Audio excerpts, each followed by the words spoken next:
Assalamualaikum warahmatullahi wabarakatuh. Halo anak-anak siswa SMP 4 Tambun Selatan yang baru.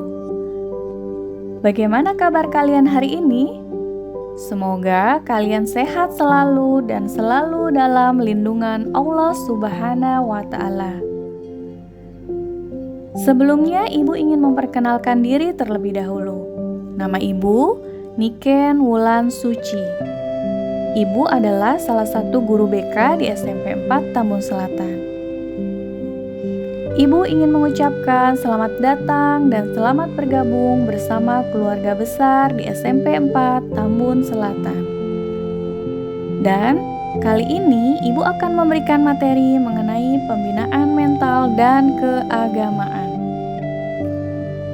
Disimak baik-baik ya. Baik, yang pertama, apa itu mental? Keseluruhan unsur-unsur jiwa, termasuk pikiran, emosi, sikap, dan perasaan yang dalam keseluruhannya akan menentukan tingkah laku. Kemudian, bagaimana cara menghadapi hal yang menekan perasaan? Di sini terdapat dua jenis mental. Yang pertama yaitu mental yang sehat, dan yang kedua mental yang tidak sehat. Baik, kita bahas mental yang sehat terlebih dahulu. Mental yang sehat. Orang yang sehat mentalnya adalah tercapainya kemampuan untuk menghadapi permasalahan sehari-hari, sehingga merasakan kebahagiaan dan kepuasan dalam dirinya. Ciri mental yang sehat yang pertama yaitu mempunyai kemampuan bertindak secara efisien. Misalnya, kalian dalam mengikuti kegiatan MPLS ini sudah mempersiapkan apa saja yang dibutuhkan atau apa saja yang diperlukan. Itu artinya kalian sudah termasuk bertindak secara efisien. Kemudian, yang selanjutnya, memiliki tujuan hidup yang jelas. Misalnya, dalam 5 tahun ke depan kalian sudah memiliki life plan atau rencana hidup. Rencana hidup kalian ingin seperti apa? Dan kalian sudah tahu goals atau tujuan apa yang ingin kalian capai dalam beberapa tahun kemudian.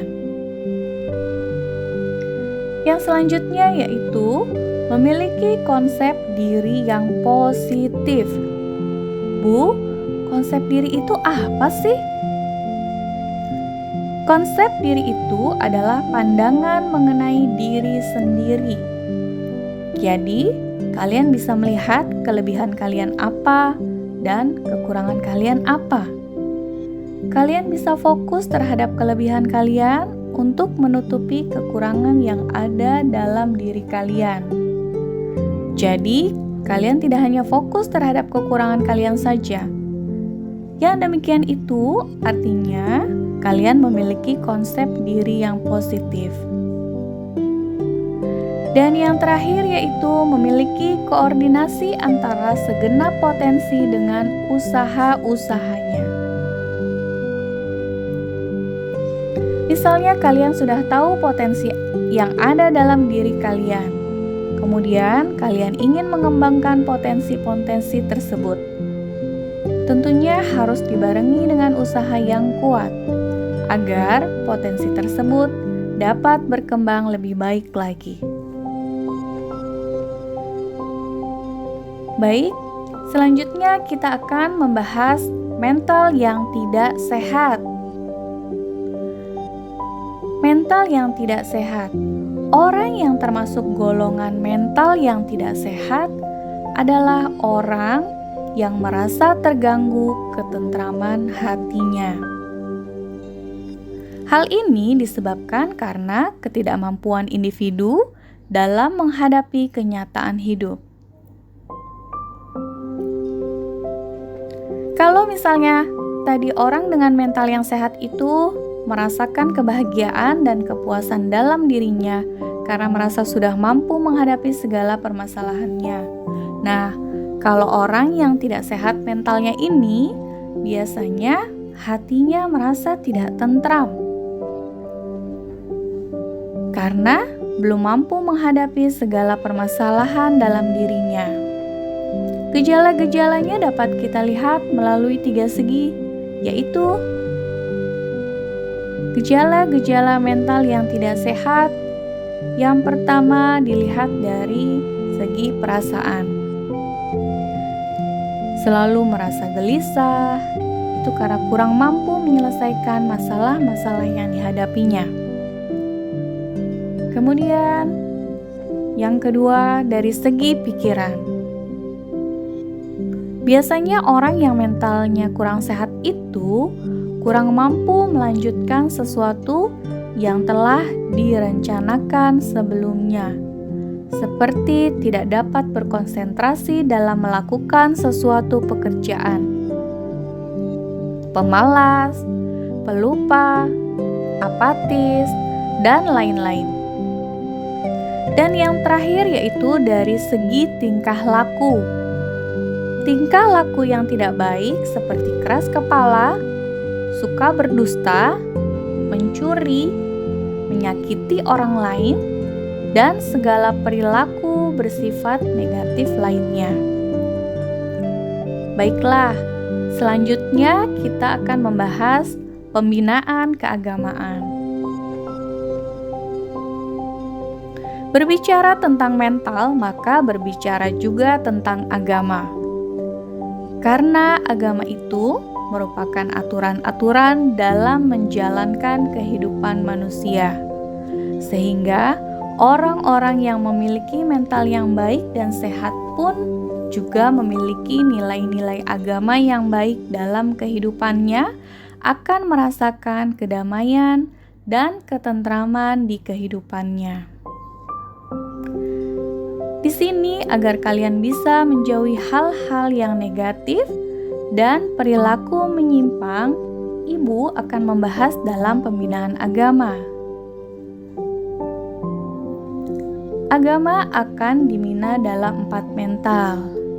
Tujuan dari pembinaan agama ini adalah agar kalian menjadi pribadi yang bermoral, berbudi pekerti yang luhur, dan bersusila sehingga dapat terhindar dari perilaku menyimpang.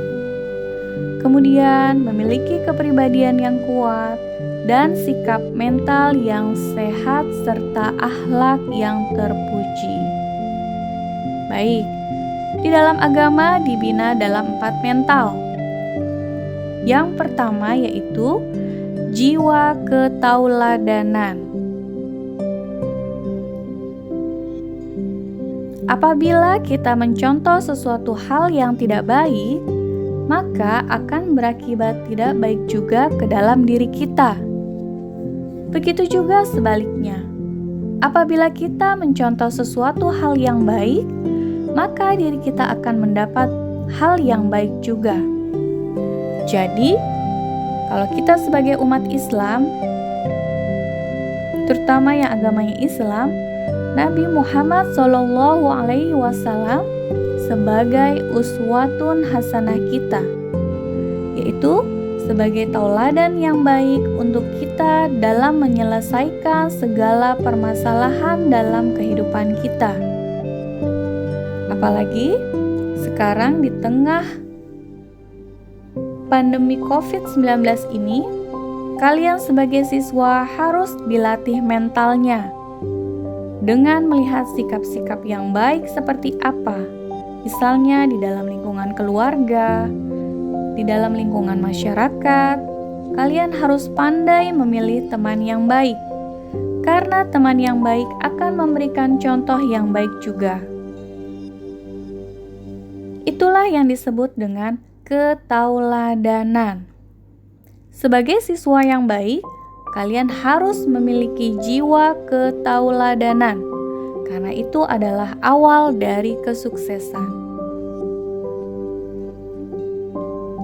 Yang kedua yaitu kepatuhan. Kita sebagai manusia dalam menggapai ilmu pengetahuan, kita harus mengikuti Allah dan Rasul, juga pemimpin kita. Kalian sebagai siswa yang baik, pemimpin itu dimulai dari dalam diri sendiri. Misalnya, kalian mematuhi diri sendiri. Kalian bisa mulai dengan cara memanage diri kalian sendiri dengan baik. Sebagai contoh dalam hal waktu, kalian bisa memanage waktu dilatih dengan cara membuat jadwal atau jurnal harian. Misalnya, jam 4:30 kalian bangun, kemudian sholat subuh. Setelah sholat subuh, jam 5:30 membaca Al-Quran. Setelah itu, mempersiapkan pelajaran. Itulah yang disebut time management. Artinya, kalian sudah bisa melatih diri kalian untuk memanage waktu. Karena kepatuhan itu berkaitan dengan aturan, begitupun di sekolah. Ada peraturan di sekolah, kalian juga harus mematuhi peraturan-peraturan yang ada di sekolah. Yang ketiga yaitu pergaulan. Kalau kita sebagai umat Muslim, Nabi Muhammad SAW pernah berkata, "Bertemanlah dengan orang yang baik." Sebagai contoh, orang yang baik itu berteman dengan penjual minyak wangi. Meskipun kita tidak membeli minyak wangi tersebut, namun kita akan tetap mendapatkan bau harum dari minyak wangi tersebut. Begitu pula sebaliknya, jika kita berteman dengan pandai besi, jika kalian tidak mendapati badan atau pakaianmu hangus terbakar, minimal kalian akan mendapatkan baunya yang tidak sedap dari asap tersebut. Artinya, pergaulan adalah salah satu cara untuk membina mental kita. Kalian di sekolah bisa berteman dengan siapapun selama mereka mengajak dalam kebaikan. Jangan memilih atau mengikuti teman yang tidak baik atau salah jalan. Carilah teman yang bisa mengingatkan jika kalian salah dan mau menegur jika kalian lupa.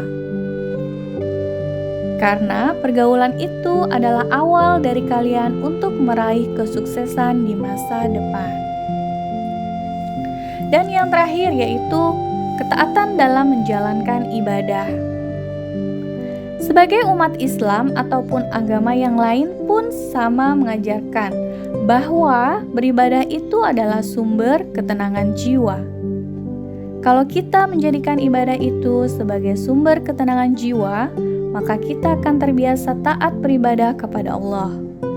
Sehingga itu akan menimbulkan hal-hal baik dalam diri kita. Kalian sebagai siswa baru yang ingin meraih kesuksesan, ada 4 hal kunci yang sangat penting yang harus kalian miliki. Tadi kalian harus rajin beribadah, kemudian memiliki niat baik yang tulus. Sebagai contoh, ketika kalian berangkat ke sekolah harus dengan niat yang baik, yaitu niatnya untuk mencerdaskan jiwa dan raga kalian. Dan itulah yang akan mengantarkan kalian ke dalam kesuksesan ke depannya nanti. Selanjutnya, taat kepada orang tua dan guru. Bagaimana sikap sopan dan santun, tata krama, cara berbicara dengan orang yang lebih tua, dengan etika yang baik. Dan ketika di sekolah, kalian juga harus menghargai dan menghormati bapak ibu guru di sekolah. Baik anak-anakku sekalian, sekian materi dari ibu hari ini.